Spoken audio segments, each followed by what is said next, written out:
Welcome to Mallama Public School. Welcome to Mallama Public School. All the students are also welcomed in the online class of Mallama Public School. Have you a nice morning, students? मैं Jagroop sir मल्लामा public school की online class में सभी बच्चों का हार्दिक स्वागत, नंदन और अभिनंदन करता हूं। I hail, wish you and welcome all the students in the online class of Mallama Public School. Mallama Public School.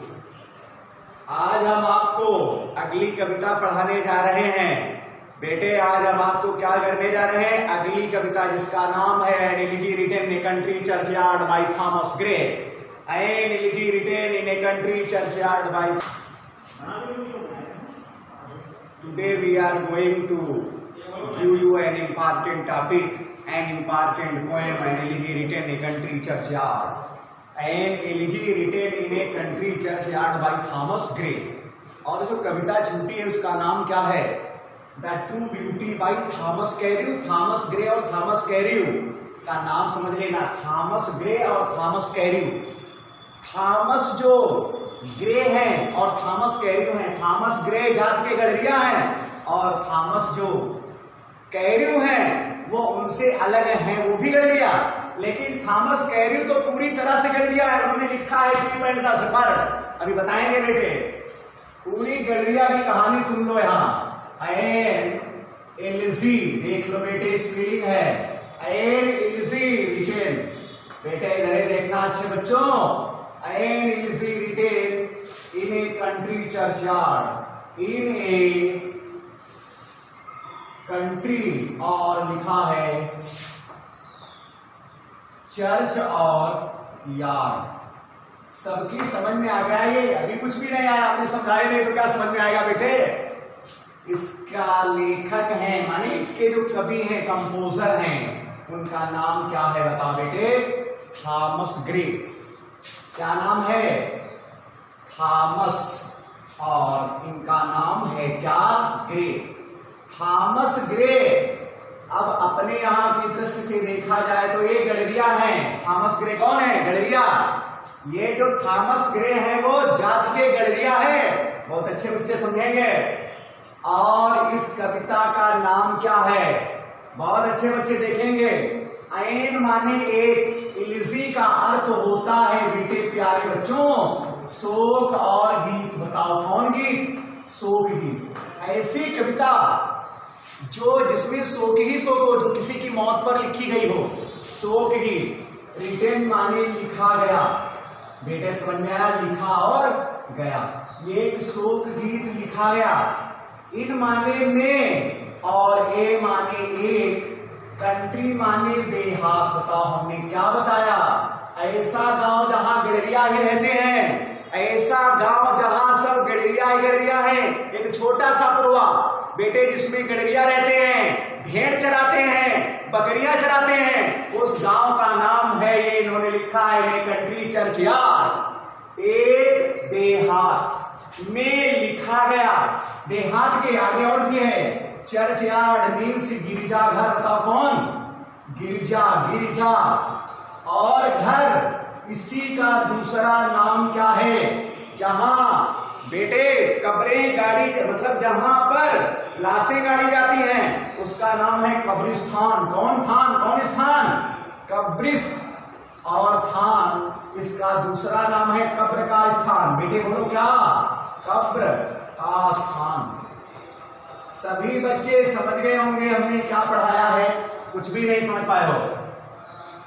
कहता है एक देहात के कब्रिस्तान में या गिरजाघर में लिखा गया एक शोक गीत। एक देहात के गिरजाघर में लिखा गया एक शोक गीत। एक देहात है, देहात में एक ये स्थान है। बताओ क्या देहात है? ये स्थान है। बेटे समझ में आया?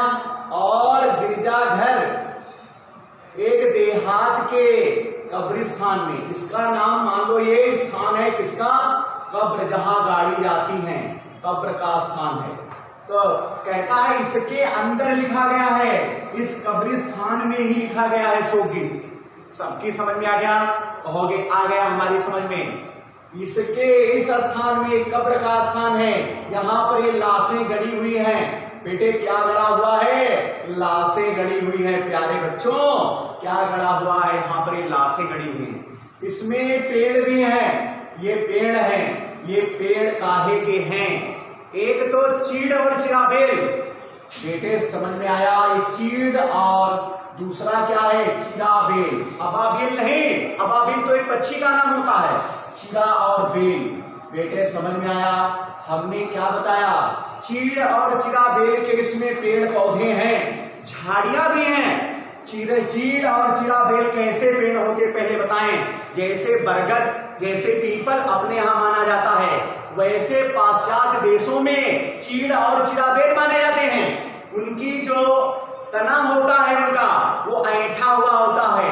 माने the trunk of these trees, the trunks of these trees are twisted. Twisted माने मुड़े हुए होते हैं। देखा होगा बरगद के तने कैसे मुड़े हुए होते हैं, ऐसे ये भी पेड़ होते हैं। चीड़ और चिराबेल का अर्थ है पीपल और बरगद। सबके समझ में आ गया हमने क्या पढ़ाया?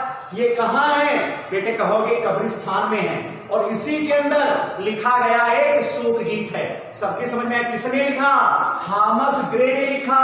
Thomas Gray. और ये कहानी किसकी बता रहे हैं? गडरिया की कहानी। गडरिया की कहानी बेटे बहुत ध्यान रखना, ये गडरिया की कहानी है। ये थॉमस ग्रे लिखते हैं क्या? देहात के गिरजाघर में लिखा गया एक शोक गीत, elegy written in country churchyard by Thomas Gray. प्यारे बच्चों तो देखो समय है शाम का। क्या है? शाम का समय। प्यारे बच्चे समझ रहे होंगे काहे का समय है? शाम का समय है। सबकी समझ में आया? और ये छोटा सा गांव है, इसमें सब रहते हैं गडरिया। ये क्या है बेटे बताओ? ये गांव है, विलेज है। इसमें सभी कौन जात के लोग रहते हैं? गडरिया रहते हैं। बेटे गडरिया रहते हैं। और ये गडरिया क्या करते हैं? सवेरे गडरिया के लड़के बड़ी बड़ी लाठी लेकर अपनी भेड़ों को, अपने बैलों को, अपनी बकरियों को, गायों को, मतलब जितने भी जानवर उनके हैं उनको लेकर जा रहे हैं। कहाँ बताओ? चराने के लिए। और जब जाते हैं तो ये जाते कहां से हैं बताओ? खेत तो इधर है, और कुछ लोग किसान हैं, खेती करने जा रहे हैं, अपने खेतों में काम करेंगे। तो कहां से जाते हैं? इस चरागाह से होकर। चरागाह का मतलब कब्रिस्तान। इसमें घास भी है, यहां से होकर निकलते हैं। और उनके पैर कहां पड़ते हैं? लाशों के ऊपर पड़ते हैं। लाश ऊपर थोड़े है, लाश जमीन में गड़ी है। नहीं समझ पाए बेटे? कहोगे समझ गए हैं। तो इनके पैर पड़ते हैं। यहाँ पर जानवर हैं, भेड़े हैं, बकरियां हैं, और लंबी लंबी लाठी लिए, और उनके चरवाहे भी हैं। सबकी समझ में आया? चरवाहे हैं, चराने जा रहे हैं। लेकिन इसमें भी नहीं चरा रहे हैं, यहाँ से होकर जा रहे हैं। कुछ तो ऐसे किसान हैं जो खेतों में यहाँ काम करने के लिए जा रहे हैं। सबकी समझ में आ गया? कहोगे समझ गए हैं। अब क्या होता है? शाम का समय है। अब गए तो सवेरे हैं, पूरी तरह से बिल्कुल सवेरे जब सूर्य उगा है उसी समय चल दिए, उसके पहले ही। और शाम तक चराते हैं यहाँ अपने जानवरों को, भेड़ों को, बकरियों को, सबको चराते हैं। लौट कर फिर आते हैं कब? जब सूर्यास्त हो जाता है। बेटे समझ में आया? इन्हीं के ऊपर से निकलते हैं। कभी यहाँ पर बैठे हुए हैं जिनका नाम क्या है? Thomas Gray. यहाँ पर बैठे हुए हैं, और जब ये बैठे हुए हैं देखते हैं इनको, लाशों को, तो बड़े दुखी होते हैं, रोने लगते हैं। इनको उस समय घंटी सुनाई देती है, और घंटियां दो हैं। एक तो बकरी और भेड़ों के गले में बंधी घंटी है, दूसरी घंटी किसके गले में बंधी है? दूसरी कब्रिस्तान में जो ये गिरजाघर है, गिरजाघर की घंटी बोलती है। तो एक तो ये घंटी सुनाई देती है, तो इस घंटी की आवाज क्यों आती है? क्यों कहते हैं पूजा का समय हो गया है, माने प्रार्थना का समय हो गया है, शाम का समय हो गया, शाम के समय प्रार्थना की जाती है, जिसे लोग अपने यहाँ अजान के नाम से जानते हैं कि अजान हो रही है। सबके समझ में आ गया? एक घंटी बजती है गले में जो बंधी है जानवरों के, और वो जब जा रहे हैं तो घंटी तो बजेगी। जानवर रहक रहे हैं, कोई बकरियां मिमिया रही हैं, भेड़े भी मिमिया रहे हैं, हम मिमियाते हुए जा रहे हैं। कभी बहुत ही रोने लगता है, क्या कहता है कि उजाले में लोग जा रहे हैं, अंधेरा मेरे लिए छोड़े जा रहे हैं। उजाले में लोग जा रहे हैं, अंधेरा मेरे लिए छोड़े जा रहे हैं। प्यारे बच्चे, तो ये बात दूसरी बात कहता है शाम का समय हो गया है और शाम के समय में जो अंधेरा है वो मेरे चारों ओर है और सभी लोग जो हैं अपने अपने घरों को जा रहे हैं। किसान इतने थके हुए हैं, बताओ कितने, कि वे रास्ते में बड़े धीरे धीरे जा रहे हैं। सबकी समझ में आ गया? कहोगे समझ में आ गया, जो तुमने पढ़ाया वो समझ में आ गया। फिर आगे क्या होता है, वो इन लाशों को देखता है। जो लाशें जो हैं मिट्टी उनके ऊपर पड़ी है वो उजड़ी हुई है, घास इनके ऊपर जमी हुई है और इनमें सो कौन रहा है? बेटे कौन मरा पड़ा है? गांव के गरीब लोग, गडरिया, गरीब गडरिया, जिनके पास बिछाने के लिए कभी चादर नहीं थी और पैर फैलाने के लिए कभी चारपाई नहीं थी और जिनके पास बताओ रहने के लिए कोई मकान नहीं था, ऐसे गडरिया इनके अंदर क्या है बताओ? सो रहे हैं, अर्थात मरे, दफनाए गए। इनकी मौत पर, गरीब आदमी की मौत पर रोता कौन है बताओ? बताओ कब कौन रोता है? कभी रोता है, थॉमस ग्रे रोते हैं, आंसू बहाते हैं कि ऐसे लोग जो इसमें दफन हुए हैं, ये कभी जब जीवित थे तब इनके पैर फैलाने के लिए इनके पास जगह नहीं थी, आज जब मर गए हैं तब भी बेचारे वे सकरी इसी कोठरी में सोए हुए हैं। ऐसी नींद सो रहे हैं लोग कि इनको जगाया नहीं जा सकता। कहता है कि अबाबील पक्षी की जो आवाज है, मुर्गे की सुबह जो बोलने की आवाज है, बाग देने की आवाज है, और शिकारी जो हैं, शिकारी कुत्तों के साथ जब अपने शिकार को जाते हैं तो एक बाजा तुरही बजाते हैं, उसकी आवाज कभी इन्हें जगा न पाएगी। सदा के लिए सो रहे हैं और सदा के लिए सोते रहेंगे। इनकी मौत पर कोई आंसू बहाने वाला नहीं है। इतने गरीब हैं कि इनकी मौत पर कोई आंसू बहाने वाला नहीं है। बेटे समझ में आया? तो आगे क्या कहते हैं कि अमीर लोगों, तुमको हम ये चेतावनी देते हैं, तुम्हें ये हम नसीहत देते हैं, तुम्हें हम शिक्षा देते हैं कि कभी भी गरीब आदमी के ऊपर हंसी न उड़ाना, गरीब आदमी के ऊपर मुस्कुराना नहीं, उससे घृणा मत करना, क्योंकि गरीबी आती है और चली जाती है, लेकिन मौत सबसे अनिवार्य समय है। मौत से न तो कोई बचा है न कभी बच पाएगा। मौत सबके पास एक दिन आएगी। तुम्हारे वैभव को, तुम्हारे पैसे को, बेटे तुम्हारी सुंदरता को और तुम्हारे आलीशान मकान को कभी भी मौत नहीं देखेगी और तुम्हें वैसे ही उठा ले जाएगी जैसे गरीब आदमी के प्राण हर ले जाती है। इसलिए मौत की दृष्टि में सभी समान है, न तो कोई बड़ा है, न कोई ऊंचा है, न कोई नीचा है। बेटे सभी लोग कैसे हैं? समान हैं। इसलिए अमीर आदमियों को गरीब आदमियों के ऊपर मुस्कुराना नहीं चाहिए, उनसे घृणा नहीं करनी चाहिए और उनके साथ दुर्व्यवहार नहीं करना चाहिए।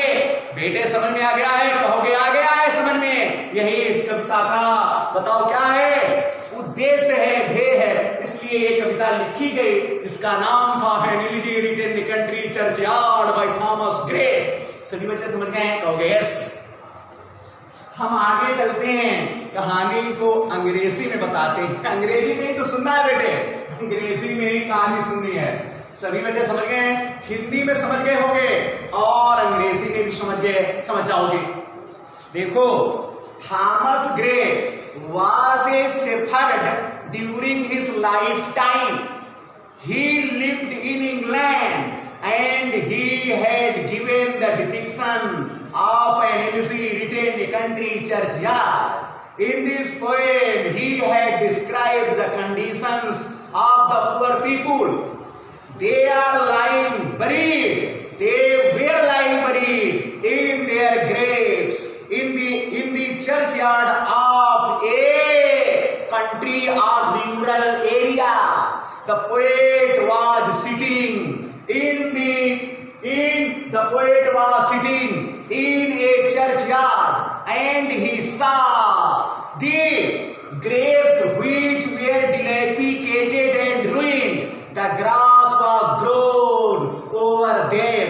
So he thought in his mind that the poor people had no luxury during his lifetime. They were very river and they did not find any place to stretch their legs and they had no house. This was the condition of the poor people of a rural area, and when they were dead, they were lying buried in a narrow place. That is why the poet weeps. The poet weeps, yeah, the poet wept over the condition of the poor people. At the same time, it was the time of the evening. The sun was about to set. All the animals, all the cattle were coming from that place where the poet was sitting, and they were going to their houses very slowly because they were tired much. That is why the poet thought in his mind that they were going in the light and they were leaving the darkness for the poet.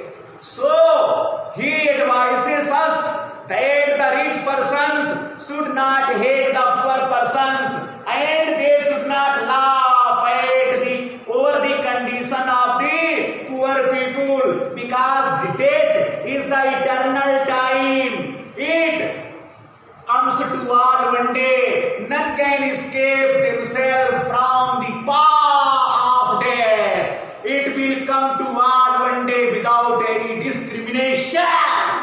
That is why he tells everybody that all of us are equal in the eyes of the death. So we should not be proud of our high position in the society, our wealth and our beauty. One day these things are ruined. One day these things are ruined by the power of the God. It is the purpose and the motto of this poem for everyone.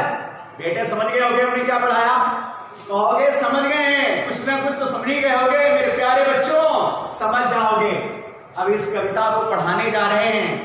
अभी तक हम क्या करते थे, कविता को पूरी पढ़ा दिया करते थे, आज भी पढ़ाएंगे पूरी, लेकिन जब दोबारा पढ़ाई जाएगी तो पूरी कविता नहीं पढ़ाई जाएगी, तब उसका एक्सप्लेनेशन सही पढ़ाया जाएगा।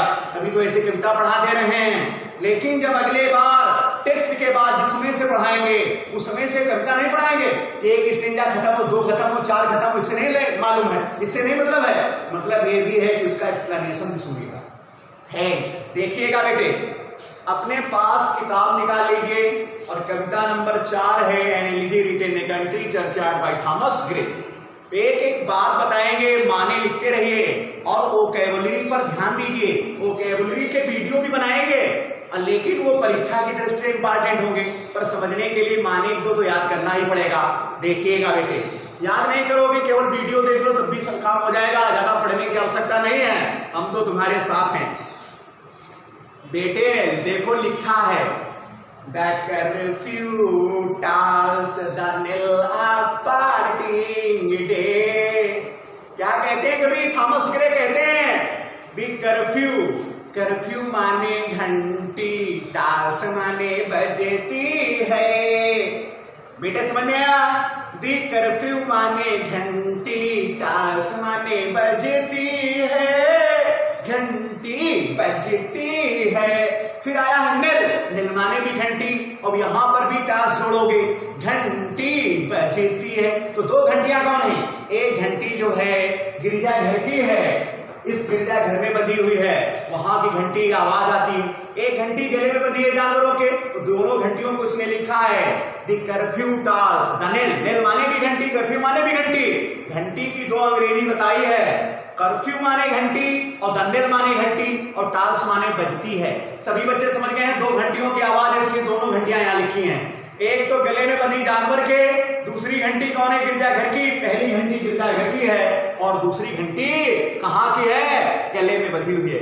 द कर्फ्यू माने घंटी, टाल्स माने बजती है, दंडेल निल माने भी घंटी, अब टाल्स भी जोड़ोगे, घंटी बजती है।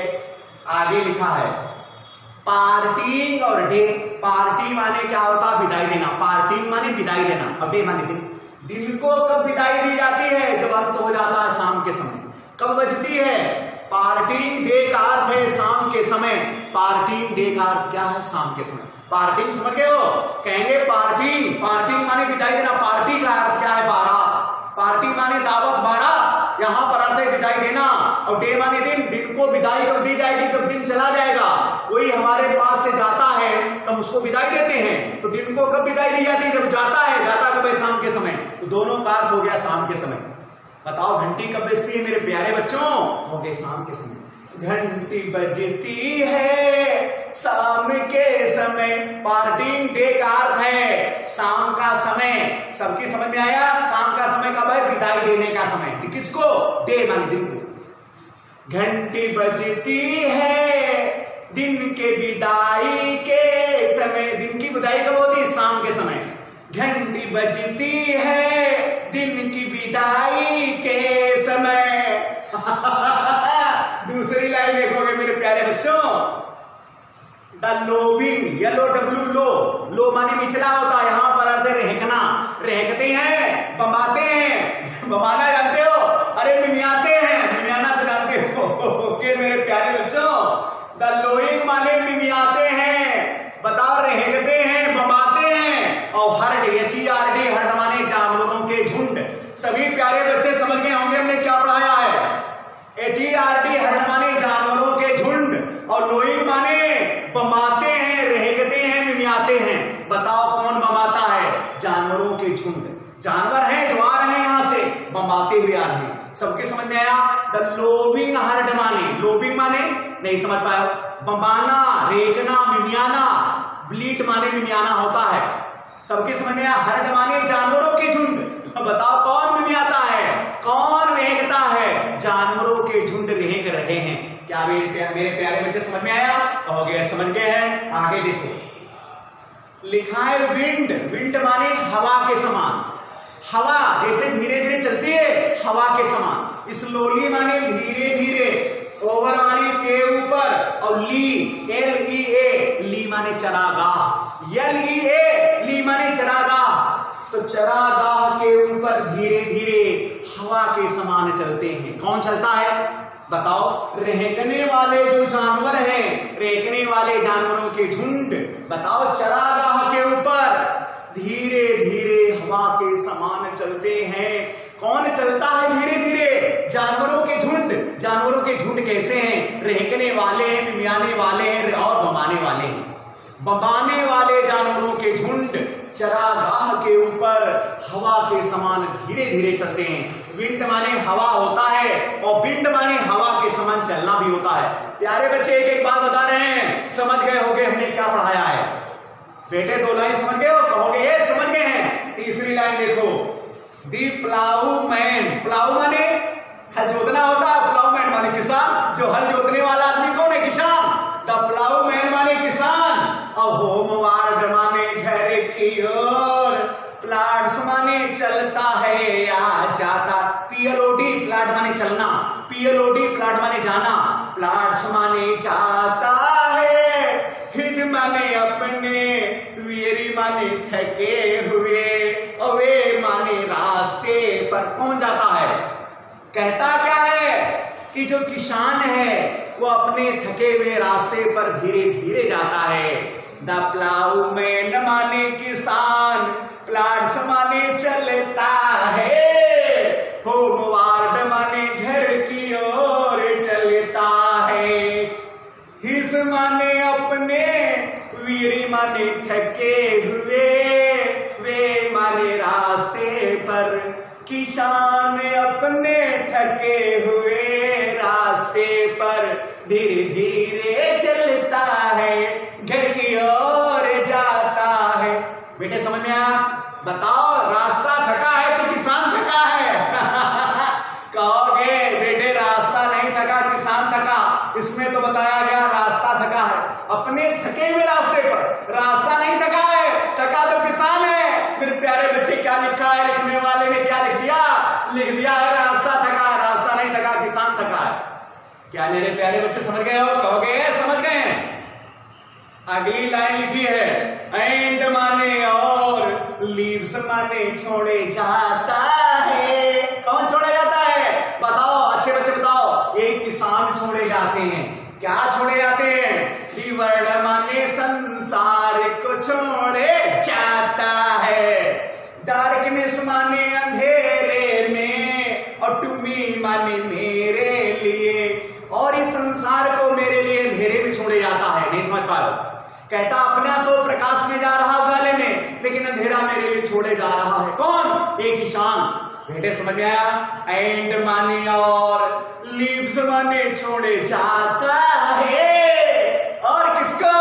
वर्ल्ड माने संसार को छोड़े जाता है, डार्कनेस माने अंधेरे में, और टू मी माने मेरे लिए संसार को अंधेरे में छोड़े जाता है। मेरे प्यारे बच्चे समझ गए होंगे, मेरे लिए संसार को अंधेरे में छोड़े जाता है और स्वयं जो है प्रकाश में चला जाता है। कौन चला जाता है? किसान चला जाता है। क्या पहला स्टेंजा समझ में आ गया? कहोगे बेटे आ गया है, कुछ भी ऐसा नहीं था जो तुम्हारी समझ में ना आया हो। हिंदी में एक बात बता रहे हैं, बेटे समझ में आया? कहोगे समझ में आया। बेटे समझ में आ गया? कहोगे समझ में आ गया है। इसका एक तात्पर्य है कि all the farmers are going to their homes, they are very tired, so they are going very slowly. The poet thinks in his mind that the farmers are leaving the darkness for him and they are going in the sunlight. This is the explanation of these lines. The first line tells us that the bell are ringing very slowly. The poet hears the voice of the ringing of the bells. It denotes that the time of the evening is about to come. So the bells are ringing, not only the bells of the churchyard but also the bells which are tied to the neck of the animals. मेरे प्यारे बच्चे समझ गए होंगे? They are going on the grassy field. अगर ये कविता अंग्रेजी में पढ़ाएंगे बेटे तो 2 स्टेंजा खत्म होंगे, इसलिए पहले हिंदी में सब समझ लो, अंग्रेजी में फिर दोबारा पढ़ाई जाएगी। प्यारे बच्चे समझ में आ गया? दूसरी लाइन देखिए, दूसरा स्टेंजा। तुम्हें ये दिखाई दे रहा कि ऐसे निशान लगे हैं, दिखाई दे रहा बेटे ऐसे। इसका तात्पर्य यह है कि कविता बहुत लंबी है पर यहां पर काट कर रखी गई है, माने जो पढ़ाया गया उसके बाद बहुत सी और लाइन है किंतु इसमें कविता में लिखा नहीं गया और कम लाइन लिखी गई, इसलिए इसको काट कर ऐसे निशान बनाए गए, फिर अगला स्टेंजा लिखा गया। सबकी समझ में आया? हमने क्या बताया? लाइन का अर्थ हमने बताया, क्रॉस का अर्थ क्या है। अब आगे लिखा है बीनीथ माने के नीचे और दोष माने उन, अभी बताया था। रगड माने खुरधरे, खुरधरे क्या होता है? हमने बताया था ये चीड़ है, चिराबेल है, इनके जो तने हैं खुरधरे होते हैं। खुरधरे माने ऐठे हुए होते हैं और खुरधरे भी होते हैं, माने चिकने नहीं होते हैं, कहने का मतलब ये है। सबके समझ में आया? कहोगे हाँ। बीनीथ माने के नीचे और दोष माने उन, रगड माने खुरधरे, इल्म इल्म लिखा ELMS। बेटे समझ में आया? ELMS ये है बेटे, हमने क्या बताया था अभी? चीड़ और चिराबेल। बेटे समझ में आया? तो इसका अर्थ क्या है? इसको हम क्या कहेंगे? चीड़। क्या कहेंगे बेटे? बोलो। चीड़ कहेंगे इसको। समझ में आया? किसके समान पेड़ होता है? ये कहोगे बरगद के समान होता है। अभी एक पेड़ और आएगा जो जिसका नाम है चिराबेल, वो किसके समान होता है? पीपल के समान। पीपल बरगद को या बरगद पीपल को? बेटे समझ में आया? तो बीनीथ माने के नीचे और दोष माने उन, रगड माने खुरदरे, इल्म माने चीड़ के वृक्षों के नीचे, उन खुरधरे चीड़ के वृक्षों के नीचे। दैट माने उस, यू YW लिखा है, बताओ क्या? YW यू, फिर लिखा है TREE ट्री। बताओ कौन सा पेड़ है ये? चिराबेल का पेड़। ये चीड़ है तो ये क्या है बताओ? चिरा और बेल। बताओ कौन बेल? चिराबेल का पेड़ है। सबकी समझ में आया? ये ट्री माने पेड़, सबकी समझ में आया? कहोगे समझ में आया है। तो चीड़ पहले बताया और चिराबेल भी पहले बताया है। तो क्या कहता है? दैट माने उस, यू माने चिराबेल के, और ट्रीस माने पेड़ की, शेड माने छाया पड़ती है। बताओ कौन पड़ता है? चिराबेल पेड़ की छाया पड़ती है। किसके ऊपर पड़ती है? उस चीड़ के वृक्षों के नीचे। चीड़ के जो वृक्ष हैं, खुरदरे वृक्ष हैं, चीड़ के खुरदरे वृक्षों के नीचे उस चिराबेल पेड़ की छाया पड़ती है। सबकी समझ में आ गया होगा हमने क्या पढ़ाया है। कहता है खुरदरे चीड़ के वृक्षों के नीचे उस चिराबेल पेड़ की छाया पड़ती है। बताओ कौन पड़ता है? कहोगे चिराबेल पेड़ की छाया पड़ती है। किस पर पड़ती है? नीचे पड़ती है। चीड़ के वृक्षों के नीचे चिराबेल पेड़ की छाया पड़ती है। प्यारे बच्चे समझ गए होंगे? कहोगे यस समझ गए हैं। कोई ऐसा बच्चा नहीं होगा कहेगा आप समझ नहीं पाए। सभी बच्चे समझ गए होंगे? यस करो बेटे, कमेंट में लिखना कि समझ गए हो। पहली लाइन समझ गए हो? कहोगे यस। दूसरी लाइन देखो, समझ ना आया हो तो पूछ लो, एक बार वीडियो देखोगे फिर पीछे से मुड़कर पीछे से कर दो और दिखाई पड़ेगा क्या क्या कह रहे हैं।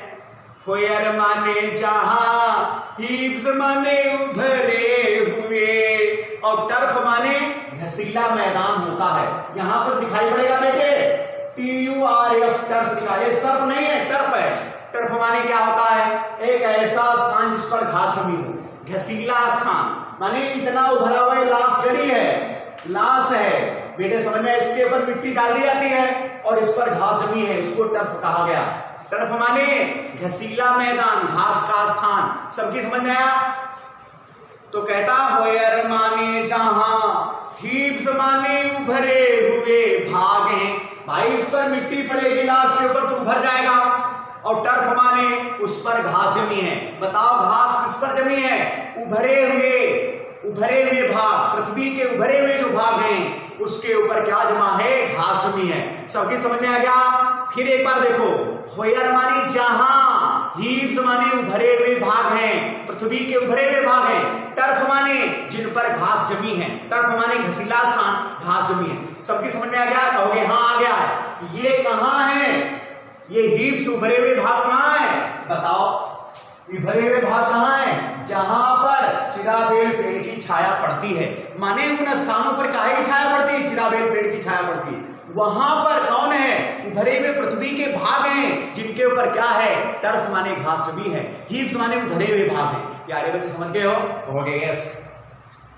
लिखा है मैनी से, जहां पर मैनी लिखा पढ़ेंगे। मैनी माने बहुत से। बताओ कौन? ये हीप्स जो हैं उभरे हुए भाग, वो बहुत से उनमें से। मैनी माने बहुत से। आगे क्या लिखा है? माउल्डरिंग। माउल्डरिंग माने नष्ट हुए, नष्ट। बताओ नष्ट भ्रष्ट हो गए हैं। हीप माने ढेर। कहता है जो भरे हुए भाग हैं उनमें से बहुत से नष्ट हो गए हैं। हीप माने उनका ढेर। कहता वे जो ढेर है मिट्टी के वे नष्ट हो गए। नष्ट माने समझ गए हो? हमने क्या बताया? भाई लाश है, उसके ऊपर मिट्टी डाल दी जाएगी, पानी बरसेगा, जानवर उसके ऊपर निकलेंगे, हवा चलेगी तो नष्ट तो हो जाएंगे। ये भाग जो मिट्टी के हैं उस पर डाल दिया जाए, मेरे कच्चे मकान भी गिर जाते हैं, भरे हुए भाग वो भी तो होते हैं। तो कहता वे भाग नष्ट हो गए। बताओ नष्ट कौन हो गया है? अर्थात कब्रें नष्ट भ्रष्ट अवस्था में। सभी बच्चे समझ गए? माउल्डरिंग माने नष्ट होना, हीप माने ढेर। तो कैसा कहते हैं क्या है? वे जो है नष्ट हो गए, नष्ट होने की स्थिति में है। सभी बच्चे समझ गए? कहता क्या है? The graves are in the dilapidated position because of the falling of the rain and the blowing of the wind. सबकी समझ में आ गया? कहोगे समझ में आ गया? आगे ईच माने प्रत्येक। कौन प्रत्येक? जो गरीब आदमी है, पूरा गडरिया गरीब आदमी। इन माने में, हिज माने अपने, नेरो माने सकरी, और सिल माने कोठरी में, और फार इवर माने सदा सदा के लिए, लेट माने लेटा हुआ है। तो बेटे ये नाराज ना होना, हम किसी को नाम गडरिया का नाम नहीं ले रहे हैं। माने ईसा मसीह भी गडरिया थे। गडरिया तो एक पूजनीय आदमी का नाम है, इसलिए बार बार उसका नाम लेते हैं। गडरिया जाति का कोई हो वो बुरा नहीं मानेगा। ये तो बहुत अच्छी बात है कि इसका नाम लिया जा रहा है। बेटे गडरिया की कहानी अंग्रेजी में सब कहीं आएगी। सी पॉइंट सेफर्ड आएगा। ये ईसा मसीह भी गडरिया था, उसकी पूजा की जाती है, इसलिए हम बता रहे हैं। ये इसका मतलब नहीं समझोगे जाति का गडरिया हो तो कहेगा हमको गाली दे रहे हैं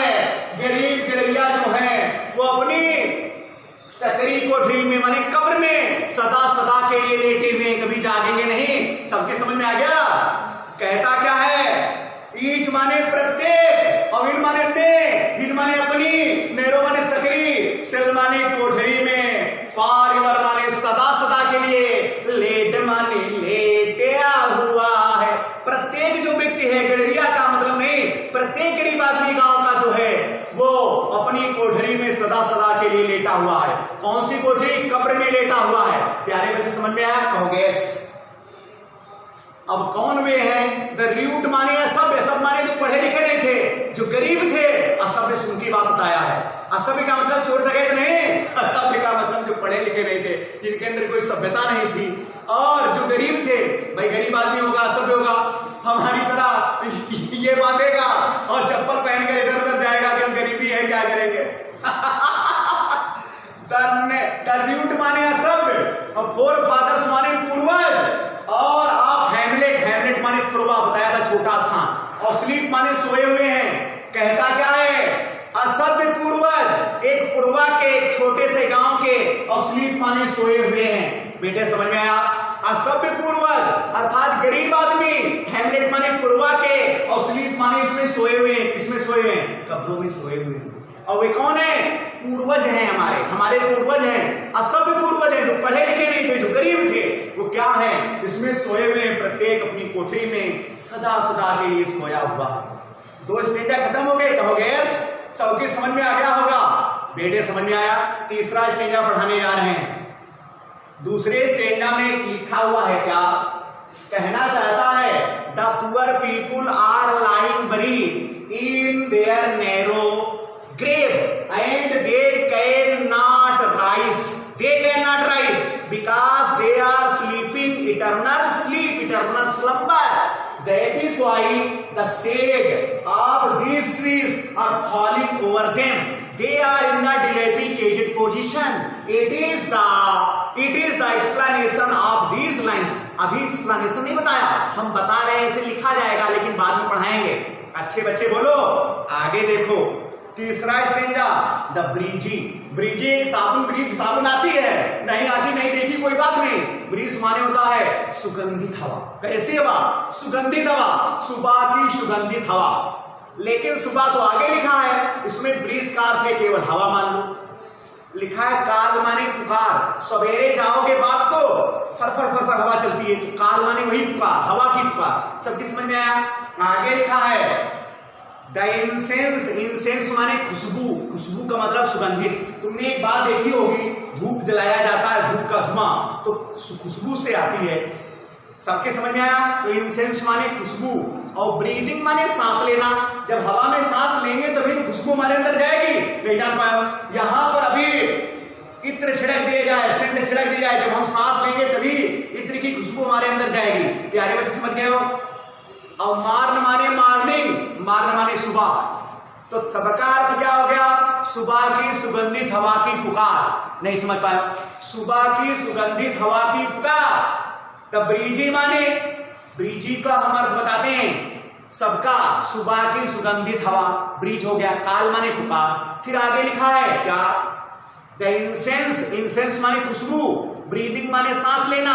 बेटे समझ में? मार्निंग माने हवा, मार्निंग माने सुबह होता है, तो सुबह की सुगंधित हवा की पुकार। पहली लाइन का समझ गए? सुबह की सुगंधित हवा की पुकार। माने भी बता रहे हैं, समझा भी रहे हैं, कहना समझ नहीं आया? बेटे समझ में आ गया? सुबह की सुगंधित हवा की पुकार। दी ब्रीजी काल ऑफ इंसेंस ब्रीदिंग मार्न, सुबह की सुगंधित हवा की पुकार। आगे दूसरी लाइन दी स्वालो, SWALLOW, SWALLOW। अभी क्या बताया था? चिराबेल बता रहे हैं अबाबिल, एक पक्षी होता है, अबा और अबाबिल, अबाबिल, अबा और बील पक्षी होता है। नहीं समझ में? अबाबिल पक्षी होता कैसा है? अबाबिल पक्षी तुमने पड़खुली देखी है, कबूतर जैसी होती है, शायद वैसा होता अबाबिल पक्षी। स्वालो माने अबाबिल पक्षी। और फिर एक शब्द और होता है सैलो, सैलो माने छिछला, और स्वालो माने निगलना भी होता है। इसके माने नहीं बेटे, स्वालो माने निगलना होता है। सबकी समझ में आया? शैलो माने छिछला होता है। ये वाला स्वालो क्या लिखा है? अबाबिल। समझ में आ गया? कहोगे ये ना हो कि इसको वो समझ लेना उसको ये समझ लेना। तो कहता है क्या, द स्वालो माने अबाबिल पक्षी की, ट्विटरिंग माने चहचहाहट, ट्विटरिंग माने चहचहाहट, फ्रॉम माने से, द स्ट्रा, स्ट्रा माने भूसा होता अर्थात तिनके से, और बिल्ट माने बने हुए, सेट माने छप्पर या घोंसला। तो अबाबिल पक्षी कहां बैठा है, तिनके से बने हुए घोंसले में बैठा अबाबिल पक्षी की चहचहाहट। बेटे तिनके से बने हुए घोंसले में बैठे हुए पक्षी की चहचहाहट। The swallow twittering, the swallow twittering from the straw belt से, straw माने भूसा तिनका, बेल्ट माने बने हुए, सेट माने घोंसला, तो तिनके से बने हुए घोंसले में बैठे हुए अबाबिल पक्षी की चहचहाहट। दो बातें समझ में आ गई? नहीं समझ में आया फिर सुनो। पहली बात क्या बताई है, सुबह की सुगंधित हवा की पुकार। पहली लाइन समझ गए हो, सुबह की सुगंधित हवा की पुकार, the breezy call of incense breathing मार। सबका अर्थ बताया है। पहली लाइन ये है, सुबह की सुगंधित हवा की पुकार। दूसरी लाइन क्या है, the swallow twittering from straw built set. बेटा समझ में आया, तिनके से बने हुए घोंसले में बैठे अबाबिल पक्षी की चहचहाहट। तो दो बातें हो गई। तीसरी बात सुनो, द काक्स, काक्स माने मुर्गे की, श्रिल माने तीखी, क्लैरियन माने पुकार, पुकार माने बाग, बाग देता है पुकार। तो बेटे समझे, मुर्गे की तीखी पुकार, मुर्गे की तीखी बाग। आगे लिखा है, तीन लाइन हो गई, तीन शब्द हो गए। पहला सुन लो हमारी बात, सुबह की सुगंधित हवा की पुकार। दूसरा बताओ, तिनके से बने हुए घोंसले में बैठे अबाबिल पक्षी की चहचहाहट। तीसरी बात क्या है, मुर्गे की तीखी पुकार या तीखी बात। तीन बातें हो गई। चौथी बात सुनो, आर माने अथवा, इकोइंग, इको माने प्रतिध्वनि होती है। हम यहाँ पर बहुत तेज बोलेंगे और दूर सुनाई देगा, जंगल में बोलो दूसरी जगह सुनाई देगी। तो प्रतिध्वनि, इकोइंग माने प्रतिध्वनि। आगे हार्न माने बाजा या तुड़ही। तो तुड़ही बाजा कौन बजाता है, शिकार करने के लिए लोग जाते हैं कुत्ते लेकर, और जब बाजा बजाते हैं तो शिकारी कुत्ते जो होते हैं उसी दिशा में भागते हैं। तो कहता क्या है, शिकारियों के तुड़ही की आवाज या शिकारी के बाजे की प्रतिध्वनि, शिकारी के बाजे की प्रतिध्वनि, शिकारी के बाजे की प्रतिध्वनि। इकोइंग हार्न का अर्थ समझ गए हो, शिकारी के बाजे की प्रतिध्वनि।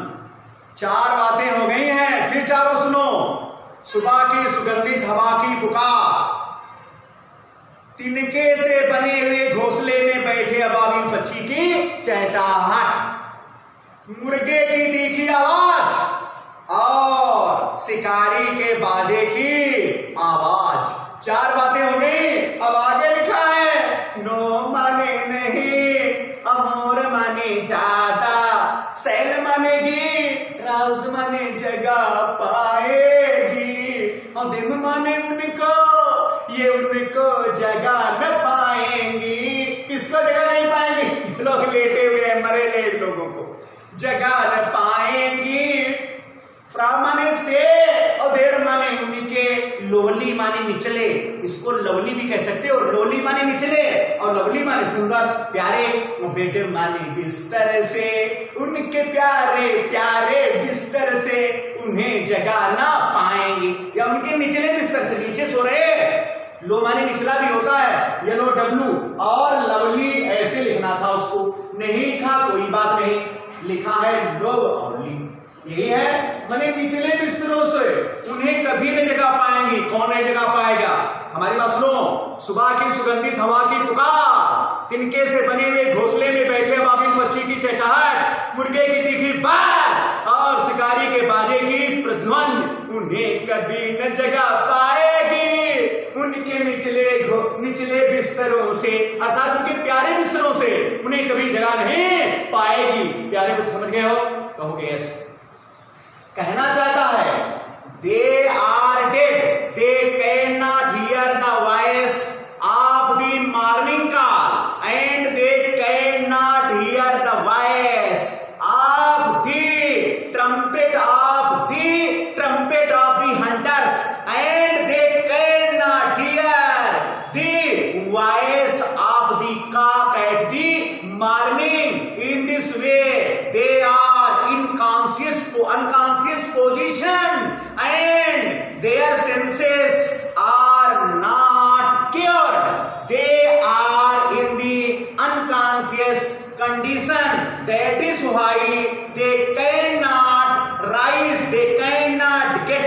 Bye these voices.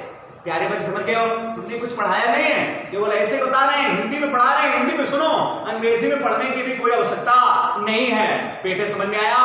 देखो 2 ही स्टैंडर्ड रह गए, बहुत मजा आएगा मेरे प्यारे बच्चों, दोनों ही इंपॉर्टेंट हैं। सभी विद्यार्थियों को मल्लावा पब्लिक की ओर से हार्दिक अभिनंदन है। देखिए जो शेष कविता है, the remaining part of the poem should be will be given to you after this video। यानी अगले वीडियो में जो नेक्स्ट पार्ट है वो आपको दिया जाएगा। यहीं से हम विराम लेते हैं। Thanks a lot, bye.